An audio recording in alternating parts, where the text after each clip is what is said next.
Hello everyone, welcome to the Pahari Talim foundation. मैं आपका मेज़बान Aamir Riyaz Manhas. Today my topic is revolution cause season. जैसे कि पहली वीडियोस में हमने पढ़ा ट्रॉपिक के बारे में, ट्रॉपिक कैंसर के बारे में, ट्रॉपिक कैप्रिकॉर्न के बारे में, इक्वेटर के बारे में। आज जो हम पढ़ रहे हैं वो सीजन के बारे में पढ़ रहे हैं। तो जैसा कि आप जानते हो कि 4 टाइप के सीजन होते हैं। So before we start the topic seasons, so first of all we understand the term revolutions। अगर रेवोल्यूशन को समझना है, सबसे पहले रेवोल्यूशन क्या है। देखिए, छोटी सी चीज यहाँ पे मान लो, हम ये मानते हैं ये हमारी सन है, वो सन के आगे पीछे ये जो हमारी अर्थ है। जैसा कि 8 planet which revolve around the sun, just like the earth is the third planet of our solar system। तो हम इस वक्त बाकी प्लैनेट्स की बात नहीं करेंगे, हम बात करेंगे अर्थ के बारे में। Earth is over third planet which revolve around the sun. So firstly, earth is the movement of earth around the sun is known as revolution. एक टर्म जिसको अंडरस्टैंड अच्छे तरीके से समझोगे, रेवोल्यूशन क्या है। रेवोल्यूशन सिंपल वर्ड में है movement of earth around the sun is known as revolution. अब रेवोल्यूशन जो है वो कॉज क्या करती है। फर्स्टली दो टर्म होती है, एक रेवोल्यूशन होती है, एक रोटेशन होती है। जब हमारी अर्थ, मान लो हमारा ये जो लेफ्ट हैंड है ये मान लो सन है, और ये राइट हैंड जो है ये हमारी अर्थ है। ये जो हमारी अर्थ है ये सन के आगे पीछे मूव करेगी। The earth move around the sun is that process is known as revolution. और सन जो है, अर्थ जो है हमारी, वो अपने ही एक्सिस के ऊपर, जब अपने ही एक्सिस के ऊपर रोटेट करती है तो हम उसको बोलेंगे रोटेशंस। जब अपने एक्सिस के ऊपर मूव करती है that term is known as rotations. जब वो रोटेशन करेगी वो काज करेगी डे और नाइट। इट मींस ये जो सन है, मान लो ये सन है, ये हमारी अर्थ है, वो जब भी वो हिस्सा जो सन के सामने होगा वहां पे डे होगा, एंड द बियॉन्ड पीछे जो है वो नाइट होगी। तो ये जो हमारी रोटेशन है ये डे और नाइट काज करेगी। लेकिन जब हम बात करेंगे रेवोल्यूशन की, जब हमारी अर्थ 365 डे 6 आवर, अगर हम एग्जैक्ट लोकेशन की बात करें, ये सन है, ये रिवॉल्व करेगी, ये अर्थ है रिवॉल्व करेगी सन के आगे पीछे, तो हमारी जो अर्थ है exact location 365 days 6 hour 48 minute and 52 second. 52 second में ये क्या करेगी, ये रिवॉल्व करेगी, एक इसका पीरियड पूरा होगा। ठीक है, अब मान लो यही जो हमारे 6 आवर है, एवरी 4 ईयर के बाद यही 6 आवर जो है हमारा एक डे बनाते हैं, एक्स्ट्रा डे। वो डे जो है हम फरवरी 29 में डाल देते हैं, तो हमारा वो बन गया लीप ईयर। ओके, तो एग्जैक्ट जो हमारा टाइम पीरियड है सन के आगे पीछे रेवोल्यूशन का 365 days 6 hour 48 minute and 52 second, ये हो गया रेवोल्यूशन। अब मेन जो चीज है रेवोल्यूशन की, फर्स्टली जब वो रिवॉल्व करेगी सन के आगे पीछे, तो अपने ही एक्सिस के ऊपर वो जो एंगल बनाएगी, जब एंगल बनेगा, मान लो ये हमारी ये जो हमारी अर्थ है, ये जब रोटेट करेगी यहाँ पे अगर मान ले, इसी को मान ले हम, इसी को अगर हम अर्थ मान ले, तो यहाँ से सेंटर में से हम ये लाइन मान लें और यहाँ पे हम एक्सिस बना ले, तो जब भी अर्थ जो है वो रिवॉल्व करेगी सन के आगे पीछे, तो यहाँ पे 66.5 डिग्री नॉर्थ लैटिट्यूड और 66.5 डिग्री साउथ लैटिट्यूड से टिल्ट करेगी। जब टिल्ट करेगी तब एंगल बनाएगी, जब एंगल बनाएगी वो 23.5 डिग्री एंगल बनाएगी, ये एंगल बनेगा। तो वो क्या करेगी, टिल्ट करेगी। जब भी आपने ये अर्थ के बारे में है, ये जब घूमेगी,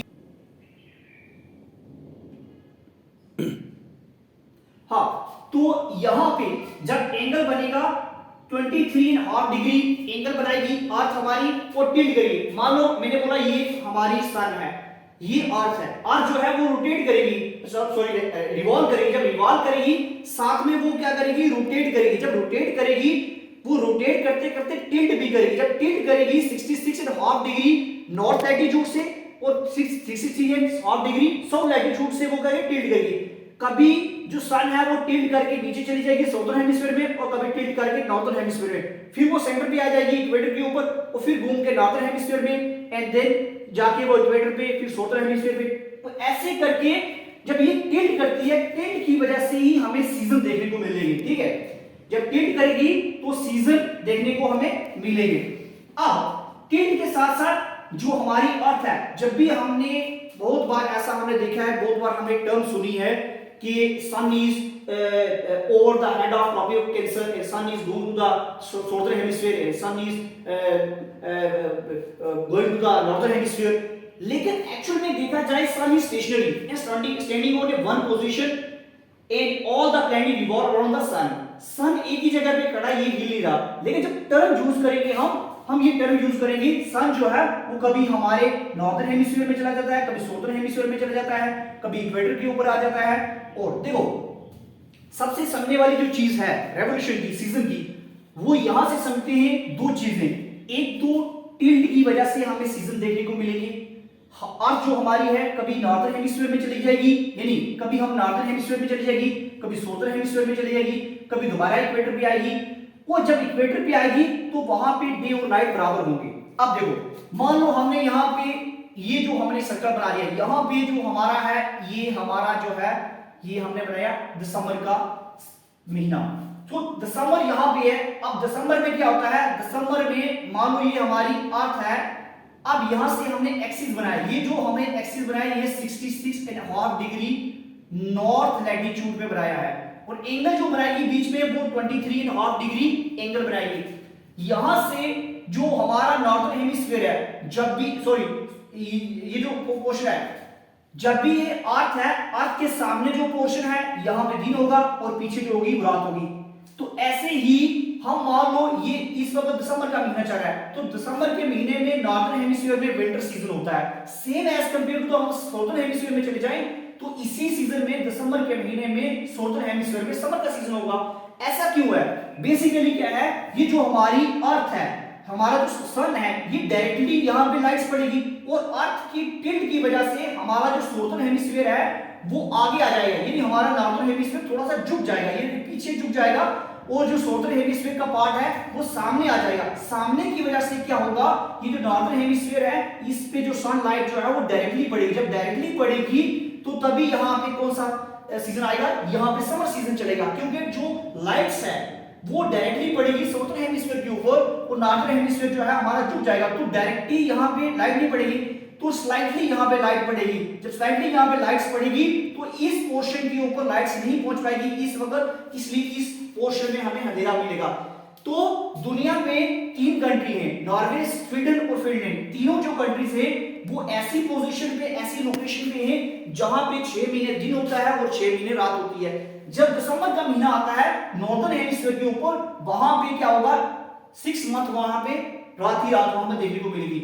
और यही जब आज टिल्ट करके यहां पे जून पे आएगी तो यहां पे सन जो होगा वो डायरेक्टली नॉर्दर्न हेमिस्फीयर में पड़ेगा।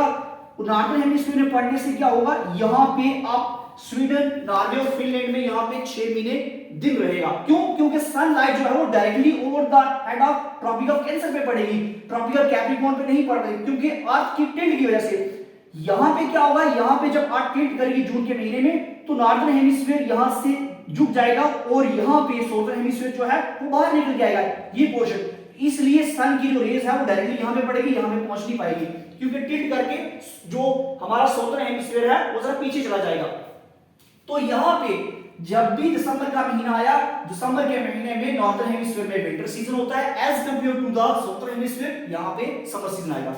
यहां से थोड़ा सा घूम के अब अर्थ जो है वो रिपेट कर रही है वेस्ट टू ईस्ट। अगर मान लो यहाँ पे ये वेस्ट है, यहाँ पे ईस्ट है, तो हमारी अर्थ की जो रोटेशन है वो वेस्ट से ईस्ट की तरफ है। जब वेस्ट से ईस्ट की तरफ चलेगी तो हम भी वेस्ट से ईस्ट की तरफ चलेंगे। तो जैसा उसके बाद जनवरी का महीना आएगा, अर्थ ऐसा ऐसा रोटेट करके फरवरी पहुंचेगी, फिर रोटेट के जब मार्च का महीना आएगा तो यहाँ पे हमारी जो अर्थ है बिल्कुल इक्वेटर के ऊपर आ जाएगी।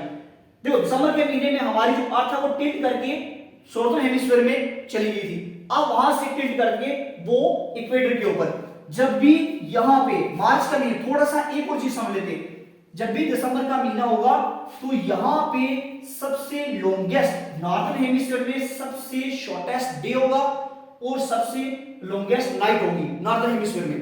22 दिसंबर को यहां पे नॉर्दर्न हेमिस्फीयर में सबसे शॉर्टेस्ट डे होगा, सबसे लॉन्गेस्ट नाइट होगी। यहां से आप घूम के जब मार्च में यहां पे पहुंचेंगे, मार्च के मंथ में, तो यहाँ पे डे और नाइट बराबर होंगे, और डे और नाइट कब बराबर होंगे? डे और नाइट बराबर होंगे 21 मार्च को। 21 मार्च को डे और नाइट बराबर हो। क्यों? क्योंकि अर्थ जो है वो रोटेट करके इक्वेटर के ऊपर पहुंच जाती है, दोबारा से वापस आ जाती है इक्वेटर के ऊपर। तो 21 मार्च को हमारे दिन और रात बराबर आते हैं, और यहाँ पे जो है वहां पे हमारी जो सन है, सन की लाइट जो है वो डायरेक्टली पड़ेगी पूरी अर्थ के ऊपर, और यहाँ पे जो हमारा नॉर्दर्न पोर्शन है और साउथर्न पोर्शन है वहां पे इक्वल लाइट्स पड़ेगी डायरेक्टली। तो इक्वल लाइट्स पड़ने से एक तो सीजन में फर्क आ गया। यहाँ पे अगर डायरेक्टली लाइट नॉर्दर्न हेमिस्फीयर में नहीं पड़ रही थी तो यहाँ पे दिसंबर का मंथ चल रहा था। As compare to the southern hemisphere की बात करें, यहाँ पे डायरेक्टली लाइट पड़ रही थी, यहाँ पे समर का महीना आ गया, इन गर्मियों का महीना आ गया।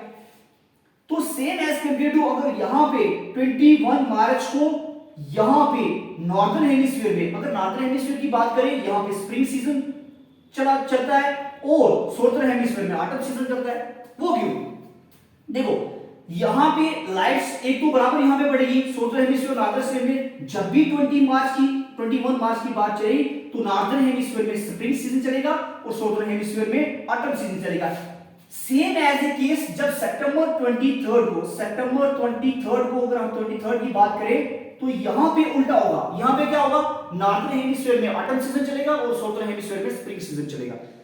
तो सेम ऐसा ही केस यहां पे अगर जून के महीने में 21 जून को यहां पे लॉन्गेस्ट डे होगा और शॉर्टेस्ट नाइट होगी। दिसंबर की बात करें, यहां पे शॉर्टेस्ट नाइट होगी, शॉर्टेस्ट डे होगा और लॉन्गेस्ट नाइट होगी। ठीक है, अब यहां पे 21 मार्च से थोड़ा सा हम आगे जाएंगे।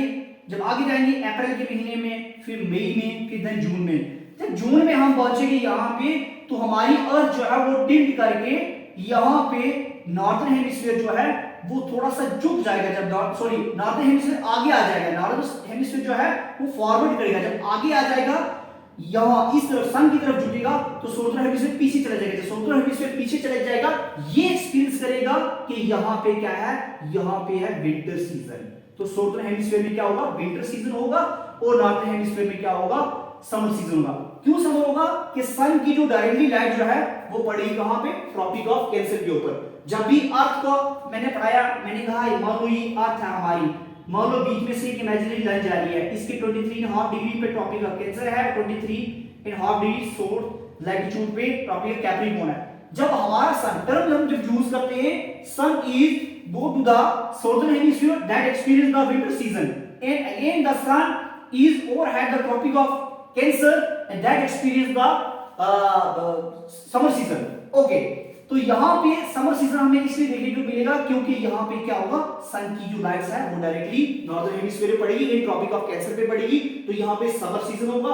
और नीचे वाला पोर्शन जहाँ पे लाइट डायरेक्टली नहीं पड़ सकती, तो यहाँ पे ये जो पोर्शन है ये थोड़ा सा पीछे चला जाएगा टिल्ट की वजह से। जब ये टिल्ट करेगी 66.5 डिग्री पे करेगी, एंगल बनाएगी वही 23.5 डिग्री का बनाएगी, क्योंकि 23.5 डिग्री से ही अगर देखा जाए यहाँ पे ट्रॉपिक कैप्रिकॉर्न 23.5 डिग्री पे आता है, लेकिन ट्रॉपिक अगर आर्कटिक सर्कल की बात करें, बेसिकली ये 66.5 डिग्री नॉर्थ पे अगर देखा जाए तो यहाँ पे है आर्कटिक सर्कल। तो नीचे अगर देखा जाए 66.5 डिग्री साउथ लैटिट्यूड पे यहाँ पे आएगा एंटार्क्टिक सर्कल। एंटार्क्टिक सर्कल, ये जो एंटार्क्टिक सर्कल है यहाँ पे इन दो जगहों से, यानी अगर एंटार्क्टिक सर्कल से हम यहाँ एग्जैक्ट लोकेशन की बात करें जहां पे अर्थ का पॉइंट है, यानी अगर ये इसको मान लें हम नॉर्थ पॉइंट, यहाँ पे मान लें साउथ पॉइंट, नॉर्थ और साउथ पॉइंट के बीच में 66.5 डिग्री का जो एंगल बनेगा उसके बीच में जो डिफरेंस होगा वो 23.5 डिग्री का होगा। क्यों? क्योंकि हम इसको मान लेते हैं, देखो जब भी हम अर्थ की लोकेशन की बात करेंगे तो हम मानते हैं ये वाला जो पोर्शन है ये नॉर्थ पोल है, ये साउथ पोल है। अब यहां से हम मान लेते हैं साउथर्न हेमिस्फीयर पे ये 90 डिग्री है और यहां पे भी 90 डिग्री है, टोटल 180 डिग्री हो गया। तो नॉर्दर्न हेमिस्फीयर में ये ट्रॉपिक ऑफ कैंसर की बात करें तो यहां से इक्वेटर से नॉर्थ पे 90 डिग्री आ गया और इक्वेटर से साउथ पे 90 डिग्री आ गया। तो जब भी हम बात करेंगे यहां पे जो एंगल बनेगा, अगर यहाँ पे 66.5 डिग्री पे यहाँ पे 66.5 डिग्री पे यहाँ पे अगर हमारे पास आर्टिक सर्कल है, तो यहां से इस पॉइंट, ये नॉर्थ पॉइंट जो है, इसके बीच में 66 से अगर हम 90 की तरफ जाएंगे तो इससे माइनस करेंगे, 90 से 66 एंड हाफ डिग्री माइनस करेंगे तो 23 एंड हाफ डिग्री ही बचेगा। यानी 90 में से 66 एंड हाफ डिग्री को अगर हम माइनस करें तो हमारे पास एंगल जो बनेगा वो 23 एंड हाफ डिग्री पे बनेगा। तो इसीलिए ये 66 एंड हाफ डिग्री से लेके जो साउथ पोल के बीच में जो एंगल बनेगा वो 23 पे बनेगा, वहां से टिल्ट करेंगे और फिर वापस वहीं पे आ जाएगी। तो इस टिल्ट की वजह से हमें क्या एक्सपीरियंस मिला कि नॉर्दर्न हेमिस्फीयर में जो है समर सीजन आएगा, तो as compare to the June के महीने में सॉर्दर्न हेमिस्फीयर में विंटर सीजन हमें देखने को मिलेगा। अब यहां से हम अगर थोड़ा सा आगे निकलेंगे, जुलाई, अगस्त और सितंबर में, सितंबर 23 में जाके यहां पे दोबारा से अर्थ जो है हमारी वो फिर इक्वेटर के ऊपर आ जाएगी। जब इक्वेटर पे आएगी यहां पे फिर डे और नाइट बराबर आ जाएंगे, यानी 23 पे यहां पे डे और नाइट जो है वो इक्वल होंगे, डे और नाइट जो है वो इक्वल होंगे। एज कंपेयर टू 21 मार्च की बात चले, यहां पे भी डे और नाइट जो है वो दोनों इक्वल होंगे। क्यों होंगे? क्योंकि ये टिल्ट करके दोबारा से अपने ही एक्सिस के ऊपर आ जाती है। जब अपने ही एक्सिस के ऊपर आ जाती है तो डे नाइट बराबर होते हैं। फिर ये कभी ये नॉर्दर्न हेमिस्फीयर में चली जाएगी तो एक्सपीरियंस करेगी समर का सीजन, जब ये विंटर यहां पे आ जाएगी सॉर्दर्न हेमिस्फीयर में तब ये एक्सपीरियंस करेगी विंटर सीजन। तो ऐसा ही जो एग्जैक्ट लोकेशन है वो नॉर्दर्न हेमिस्फीयर में और सॉर्दर्न हेमिस्फीयर में बिल्कुल जो है वो अपोजिट है। अगर नॉर्थ पे समर का सीजन चल रहा है तो साउथ में जो है विंटर सीजन चलेगा, और अगर वैसा ही नॉर्थ में अगर ऑटम सीजन चल रहा है तो साउथ पे जो है स्प्रिंग सीजन चलेगा। अगर साउथ पे स्प्रिंग होगा तो नॉर्थ पे जो है वो ऑटम सीजन चलेगा। तो ये चीज एग्जैक्ट लोकेशन में हमें देखने को मिलती है। एक और चीज, जब भी हम अगर अर्थ की बात करें, हमारी जो अर्थ है, बहुत सारे बच्चों ने क्वेश्चन किए सर कि ये जो हमारी अर्थ है वो सन से कब दूर होती है और कब सन के पास आती है। अगर बेसिकली देखा जाए, हम थोड़ा सा हम इसको देखें, यहां पर आ लेते हैं। जब भी मान लो ये सन है, ये जो हमारी अर्थ है ये एलिप्टिकल वे में चलेगी, किसी जगह से दूर है और किसी जगह से पास है। अगर हम यहां में मान लो ये हमारी अर्थ है, ये जो हमारी अर्थ है वो सन के नजदीक, जब नजदीक होगी तो 22 दिसंबर को हमारी अर्थ जो है वो सन के करीब होगी। अगर दूर की बात करें तो 21 जून को हमारी जो अर्थ है वो क्या होगी, वो दूर होगी farthest from the sun, sun से दूर होगी।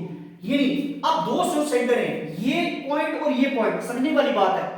ये 21 जून को जो हमारी अर्थ जो है सन से दूर होगी इसे कहेंगे एपीहीलियन।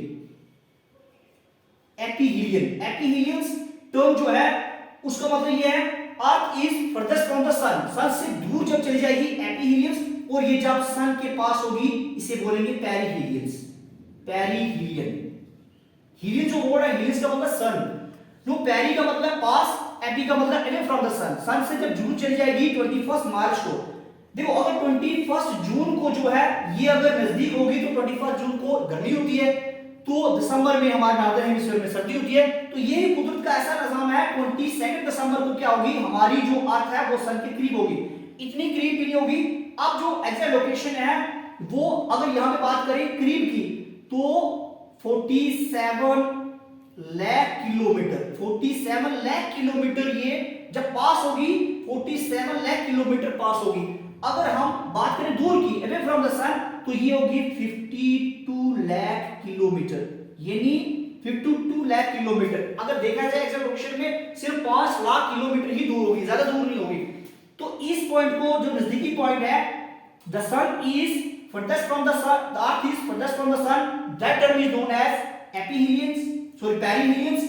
At that point it means the sun is furthest from the earth is furthest from the sun, that point is known as एपीहीलियंस।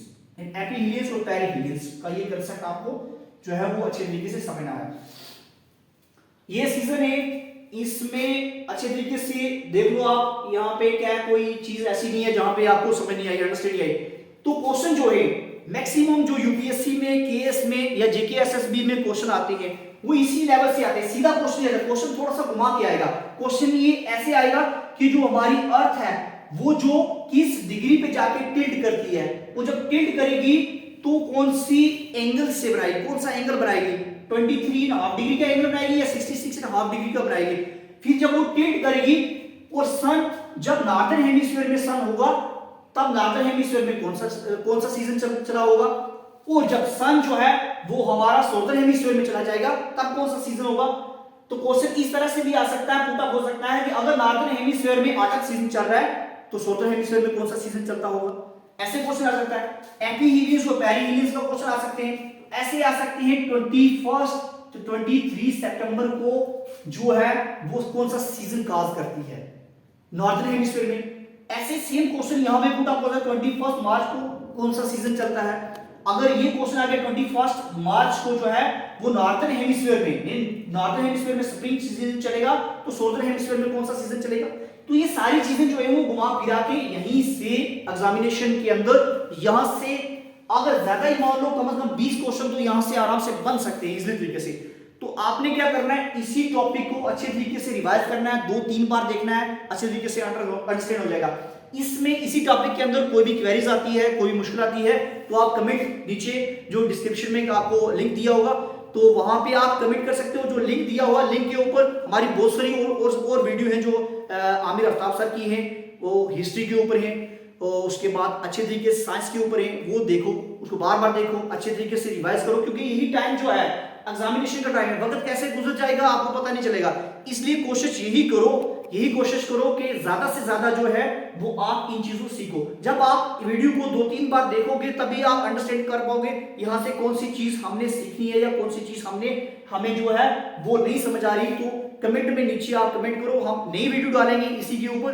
और हाँ, डिस्क्रिप्शन में बहुत सारे लिंक दिए हुए, वहां पे हिस्ट्री की है, ज्योग्राफी की है, बहुत सारी और वीडियोस आपको देखने को मिलेगी क्योंकि आने वाले वक्त में जो जेके प्रीलिम जो है वो हो रहा है तो उसके लिए आपको अच्छा मटेरियल वहां से मिल जाएगा। तो डिस्क्रिप्शन बॉक्स में जाके एक बार अच्छे तरीके से उसको देखो और बहुत सारी और वीडियो है, जैसे हमारे यहाँ पे कोचिंग सेंटर है जो आमिर कोचिंग सेंटर है, वहां पे जाके आप उसको ज्वाइन कर सकते हो।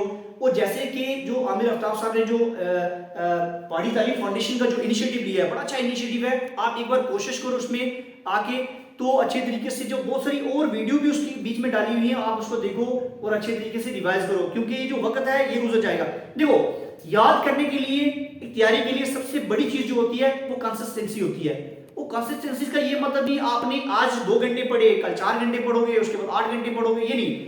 कंसिस्टेंसी का मतलब है आपने अगर देखो 24 आवर होते हैं, 24 आवर को आप तीन कैटेगरी में डिवाइड कर लो, ठीक है।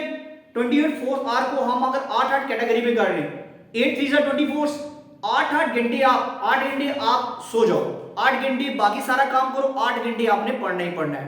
तो 8 घंटे में से आपकी कंसिस्टेंसी कितनी होगी, 7 घंटे होगी, 6 घंटे होगी। अगर 6 ही घंटे मान लो आपने 6 घंटे लगातार एक अच्छे वे में और सीक्वेंस में आपने पढ़ना है। अगर 6 घंटे आप पढ़ोगे, हर दिन 6 घंटे पढ़ोगे तो आप यकीन मानो कि अच्छे तरीके से परफॉर्म करोगे और वो चीज जो आप अचीव करना चाहते हो वो अचीव करोगे।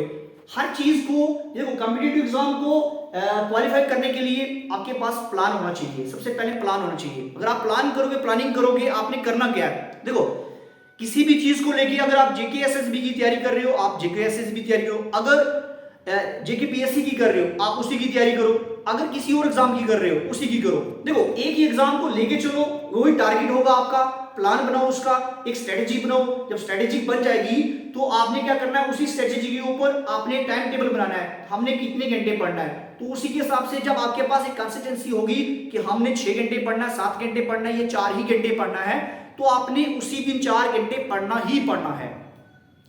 उसके बाद नोट से, बहुत सारी बुक से, बहुत सारी ऑनलाइन चैनल से, तो उस पे जाके आपको जो अच्छे तरीके से लगे। देखो, एक अच्छा इनिशिएटिव जो हमारे डिस्ट्रिक्ट पुंछ के लिए हमने उठाया है, पहाड़ी तालीम फाउंडेशन का, बहुत अच्छे कोर्सेज है और बहुत सारे जो आमिर आफ्ताब साहब की वहां पे हिस्ट्री की है, ज्योग्राफी की है, सिविक्स की है, बहुत सारी ऐसी वीडियोस हैं। एक बार देखो वहां पे और अच्छे तरीके से उसको बना लो, मोटिव बना लो कि हमने जो है वो एग्जाम क्वालिफाई करना ही करना है। तो जब आपने मोटिवेशन बना ली, एक प्लानिंग बना ली, एक स्ट्रेटेजी बन ली, तो यकीन मानो आई होप कि आप लोग जो है वो कामयाब हो जाओगे। तो आज के वीडियो में सिर्फ इतना ही। तो नेक्स्ट आप जो है आपको कौन सी वीडियो चाहिए ज्योग्राफी के ऊपर, आप नीचे कमेंट बॉक्स में कमेंट करो कि सर हमें ये वाली वीडियो चाहिए, हम वही वीडियो लाके बच्चों के सामने खड़ी करेंगे। ठीक है, okay, thank you, all the best.